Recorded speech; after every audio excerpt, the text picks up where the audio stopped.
Saan itinago ni Darius ang mga armas? Wala ho kaming alam. Wala rin pala kayong alam. Di wala na akong pakinabang sa inyo. Pwede na kayo dispatcha. Malalaman ko kung saan tinatago ni Darius ang mga armas. Patunayan mo sa akin ang katapatan mo. Barilin mo sa harapan ko yung kaibigan mo.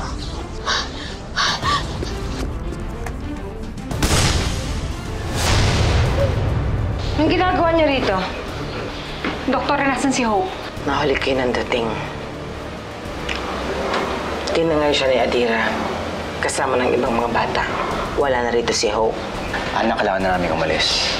Kung ano man ang mangyari, gumawa ka ng paraan para makausap ako. Kuya, alam ko kung saan galing si Adira. Baka makatulong. Tandaan mo, masama akong magalit. Gawin mo lang ang pinapagawa ko, magiging maayos ang buhay mo. Wala akong planong sumira sa usapan. Wala na sila. Ba't ka ba nasa ospital? Di ba sinabi ko naman sa'yo minaman ako yung ospital? Niligtas kita sa pangalawang pagkakataon. Hindi man lang ba ako... Kung iniisip mo hahalikan kita dahil tinulungan mo ako, nagkakamali ka. Ang ibig ko sabihin, hindi man lang ba ako pasasalamatan? Salamat.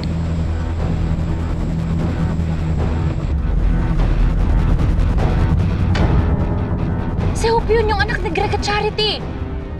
Siguro, bagong tao sa kampo yung kasama niya. Hindi muna kita ibabalik sa kampo mo. Maghihintay na lang tayo ng tamang panahon. Delikado ang buhay mo dun, Hope. Magagamit ko to kay Hope. Alam niyo po ba kung saan ko makikita si Greg, Darius at Charity? Kaalis-alis lang eh. Baka maabutan mo pa. Sige ba? Salamat po. Katrina, may iutos ako sa'yo. Hanapin mo si Hope para sa akin. Kailangan ko siya para sa ginagawa kong cure. Miyembro ng Sagip, yung Adira Aguilar na yan. Kakasundo ko isa, si Rico. O yun, baka kilala niyo yung Adira. Raradyoan ko siya. Tapos magkikita na kami sa isang lugar. Hope, nandito na tayo sa bayan namin. Ligtas tayo dito.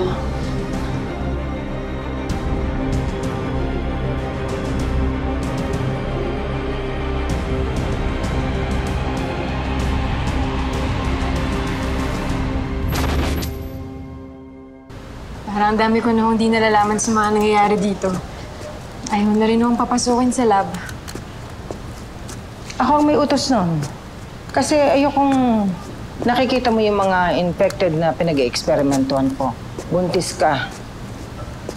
Narinig ko yung usapan niyo nila Greg at Charity. Totoo bang ninakaw ni Adira yung mga bata? Oo. Pero narinig ko nakasama siya sa Special Forces na Sagip. At alam kong alam mo rin yun.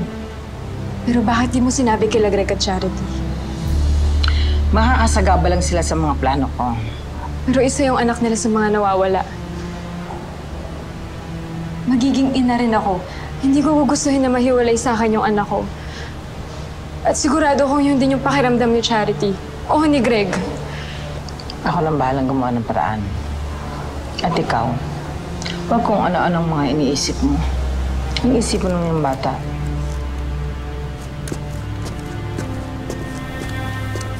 Josh, thank you. Di dahil sa'yo, baka nakagat na rin tong si Hope. Ayun. Kaya naman pala napapabayaan mo yung asawa mo. Kung sino-sino yung nauna mo eh. Hindi naman siguro ganyan si Dr. Lazaro. Kundi nga dahil sa kanya, baka hindi na namin nakita yung anak namin eh. Nandito lang si Joshua. Hindi niya gugustuhin itong mga nangyayari.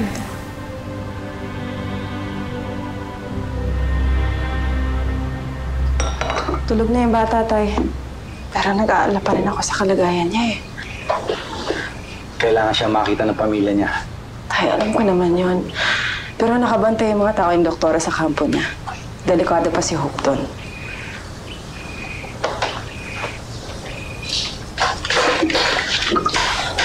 Anak, baka ikaw naman ang mapahamak sa ginagawa mo. Ay, okay lang ako. Kayong mag-ingat dito. Huwag kayong lalabas. Kailangan ko lang magplano kung paano ko siya may ibabalik to na hindi siya mapapahamak. Gagawin ko ang lahat para protektahan lang yung batang yan.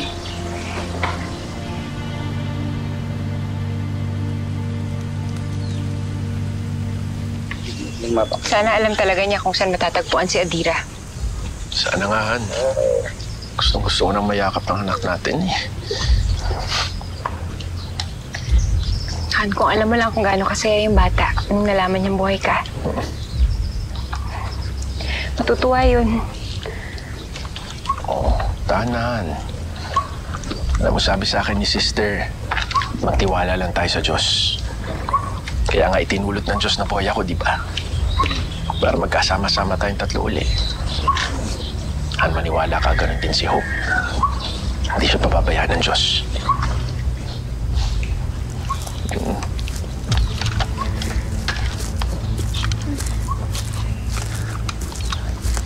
Kilala nga nung Rico yung Adira. Ito, mapa. Gumawa siya ng mapa para mas madali nating mahanap yung bahay ni Adira.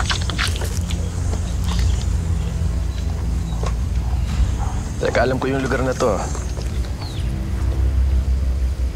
Tama itong gasolinahan dito sa gitna. Dito kami kumukuha ng supply dati nila sister eh, nung nasa simbahan pa ako. Ay, salamat sa Diyos. Sa'yo na lang. Johan, sabi ko sa'yo eh, walang imposible sa Diyos. Gaya ng sinabi ko, magdadagdag tayo ng armas. Nakahiram din ako ng sasakyan kay Rico. Magagamit natin yan. Susunod na lang ako sa inyo. Radyo ako na lang kung pwede ka ng problema. Sige, mag-iingat ka. Dami, salamat. Ako na mag-drive on? Okay, sige ka na.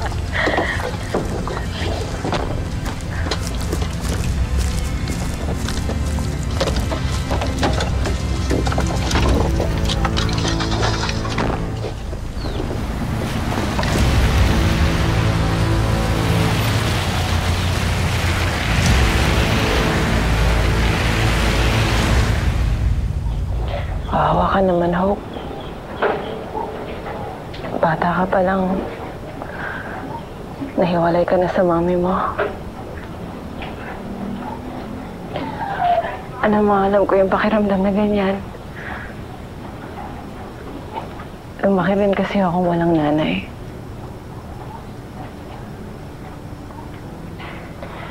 Alam ko rin yung pakiramdam ng nanay mo. Dahil nawalan na rin ako ng anak noon.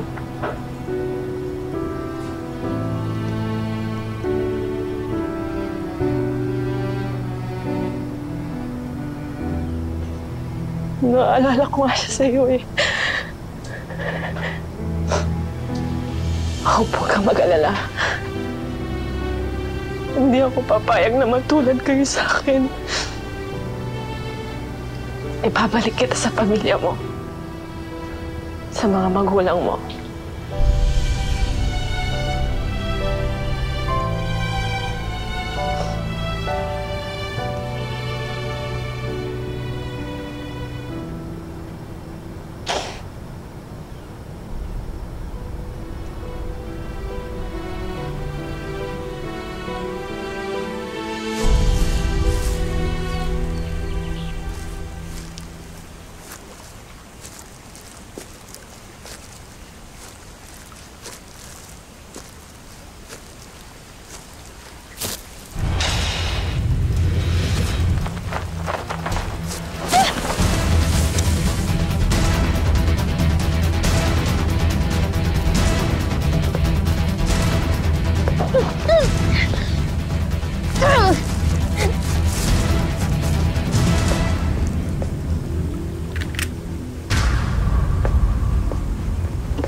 Sino ka?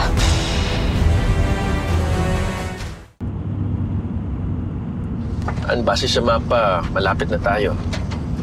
Nadaanan na natin yung gas station sa gitna ng mapa kanina. Mabuti naman. Alam mo, Han, nung nawala ka, nagpadala kami ng mensahe sa ibon ni Hope. Para sa'yo. Sana makita mo si Daddy sa heaven. Tapos sabihin mo sa kanya na mahal namin siya ni Mommy.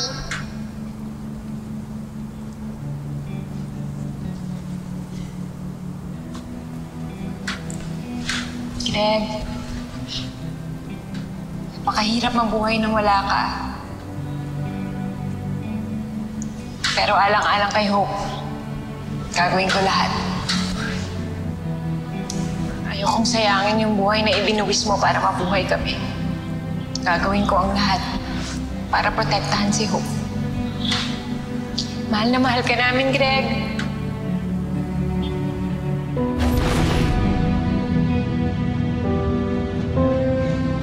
Sana sa mga ganong kasimpleng paraan, makarating din sa kanya na hinahanap natin siya, no?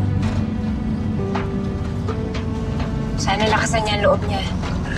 Dahil nandito lang tayo at hindi tayo titigil sa paghahanap hanggat hindi natin siya nakikita. Sigurado ako doon. Talinong bata si Hope, alam niya nga hanapin natin siya kahit anong mangyari. Lalaban ang anak natin.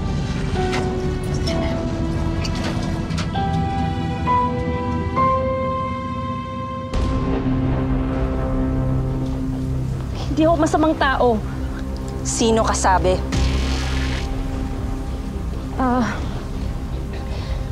Si Charity. Ako si Charity. Pakawalan mo ako dito. Tsaka huwag ka magpapaputok. Baka makanakaw atensyon ng mga infected. Anong pakay mo dito? Sumagot ka! Meron kasi akong hinahanap na bata. Nakita ko siyang sakay sa sasakyan mo. Bata?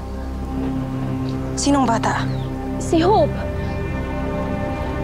Ako ang nanay ni Hope.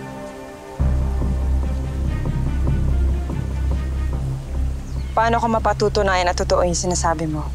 Pakawalan mo kasi ako dito. Dalhin mo ako sa kanya. Hindi maayos yung lagay ng bata. Hindi siya nakakilala. Papunta kasi ako ng kampo nung nakita ko yung sasakyan mo. Kaya yung sinundan kita. Bakit mo ba kasi kinuha? Hawa ka naman sa bata. Napakabait niya. Hinahanap na nga rin siya ng daddy ni. Parang awa mo na. Dalhin mo na ako sa kanya. Di ka ba naahawang sa amin?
Hope, anak.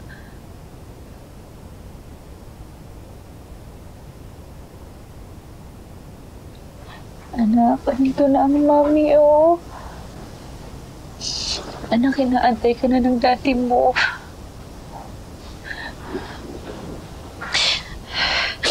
Ito, anak ko.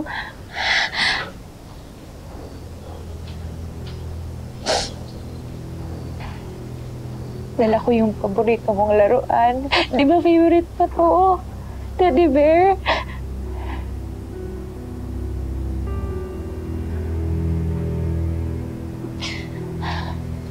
Anak, sana bumuti na yung lagay mo, ha? Ayaw kitang nakikita nagkakaganito.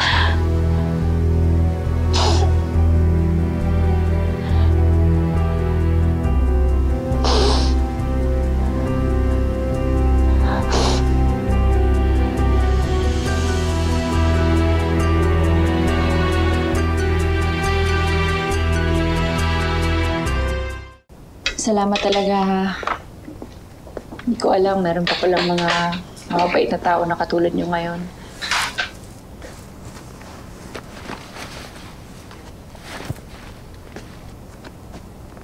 Sigurado ka bang dadalhin mo yung anak mo din sa kampo niyo? Gaya nga ng sabi ko, hinahanap na rin siya ng daddy niya. Ayoko namang hayaang mag-alala ng todo yung asawa ko. Oo nga, pero delikado si Hope doon. Pag nakita siya ng mga tao ni Doktora, baka kunin siya. Dalhin sa ospital. Tapos ipapakagat siya sa infected para ma-eksperimentohan. Ah. Yun pala yung plano ni Doktora. Maaari pa kayo manatili rito kahit ilang araw. Ah, hindi na ho, hindi na. Salamat na lang. Mag-iingat ako. At saka, poprotektahan ko yung anak ko. Pagdating naman po namin sa kampo, may mga kakampi na kami. At sigurado ako, wala nang makakagalaw sa amin doon. Di tayo sigurado sa sinasabi mo. Kami nga, nakuha namin yung mga bata eh.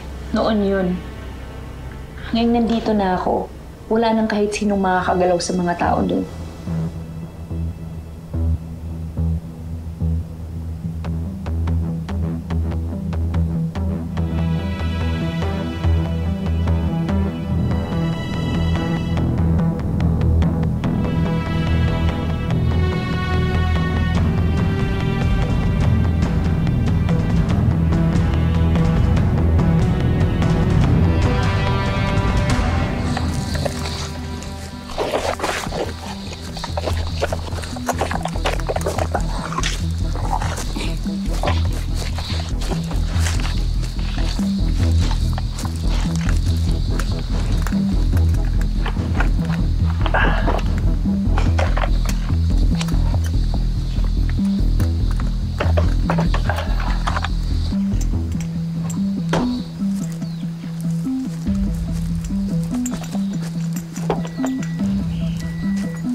Halika na, anak. Salamat po ulit, ha. Mauna na kami. Sandali.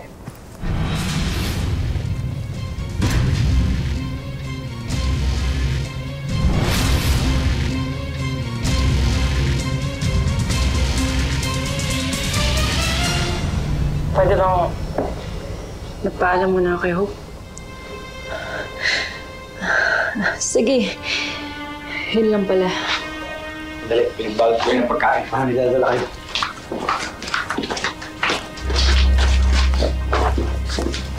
Hope, masaya ako makaka-uwi ka na. Pero alam mo, mas masaya ako kung kagaling ka na.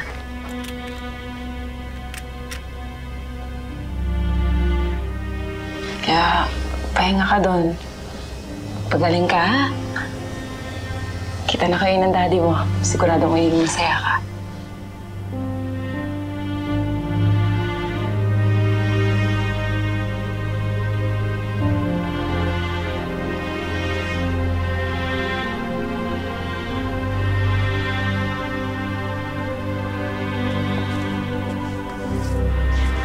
Sige na, tama na kasi baka gagabihin pa kami. Mauna na kami. Tara, anak. Hindi. Sandali. Ito yung pagkain niyo. Para may bakong kayo. Hindi na kasi busog pa kami. Tsaka para wala na kami bitbilin. Ihahatid ko na kayo. Ay, hindi na. Salamat pero kaya na po namin.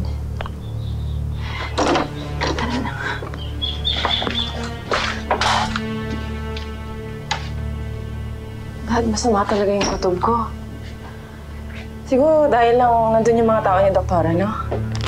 Alam mo anak, huwag ka na mag-alala. Sigurado ako, kasama na yung mami niya, hindi siya papabayaan nun. Sige na, magpahinga ka na rin.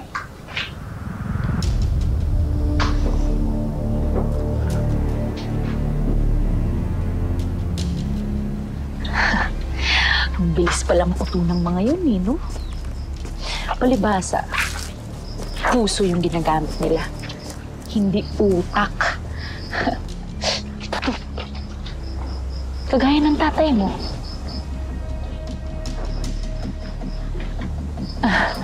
Ilang beses na akong niligtas. Kahit anong ginawa ko na sa kanya eh. Kung hindi niya ako niligtas noon, di sana, hindi kita hawak ngayon. Eh di ngayon, ikaw yung pambato ko sa mga magulang mo. Ngayon, makakaganti na ako sa kanila. Lagot kayo sa akin, Greg at Charity. Naku, Greg, nakakatuwa na natupad natin yung pangarap natin para kay Hope. Na lumaki siyang masayahin. Pwede ba yun? Siyempre dapat sa baby ko, sangkater pang lollipop. Pangako anak, babalik ako agad. Tsaka magpapakatatag si Daddy para sa inyong dalawa. Gift ko po sa'yo. Ano to?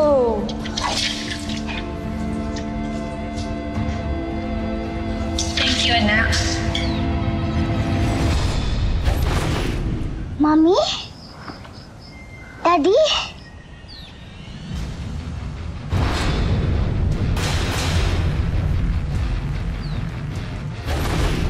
Ano ginagawa niyo dyan, ha? Tatakas kayo, no? Hindi po! Tatakas kayo, eh! Hindi po! Bahay dito. Tatakas, ha? Bitaw na!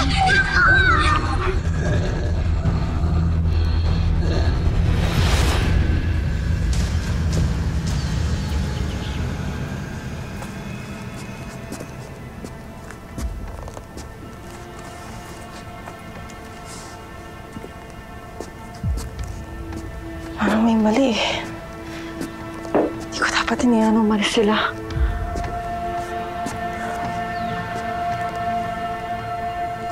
Okay lang yan, Nadira. Okay lang.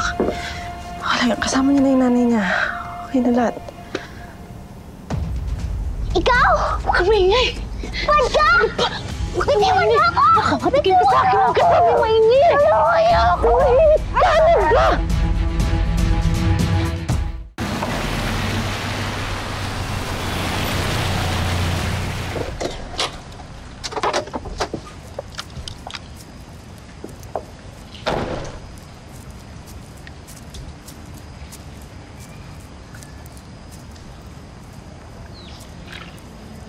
An?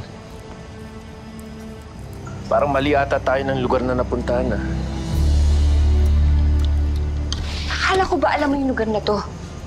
Binigay mo pa yung mapa kay Darius. Bihira ka. O, ba't ka tumatawa? Hindi, sorry na. Namiss ko lang yung ganyang lambing mo. Halika na, hanapin na lang natin si Hope.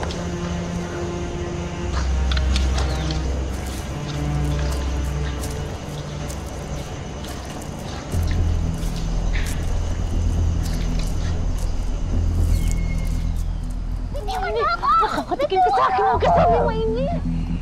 Huwag ka sabi! Huwag ka sabi! Anong ginagawa mo? Wala! Takot na siya sa infected! Aray! Tanong ba? Ano nangyayari? Hindi mo ako anak! Hindi ka dito! Sandali! Dito! Bitawan mo siya! Sige! Subukan mo lumapit!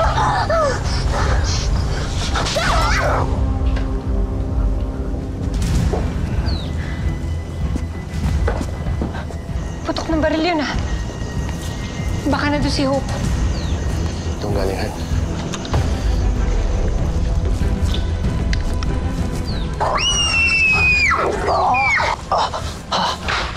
Tara na! Tara na! Bitaw kayo! Tara na! Wala!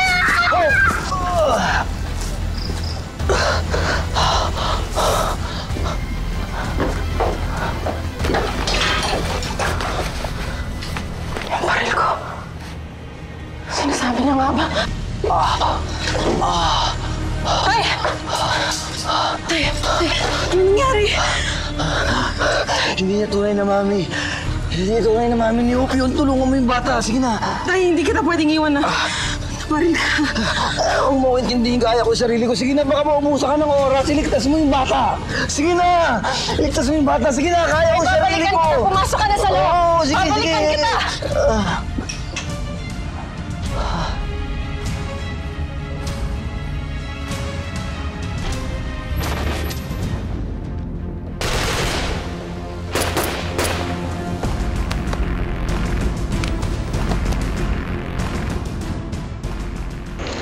Hindi ako kalaban.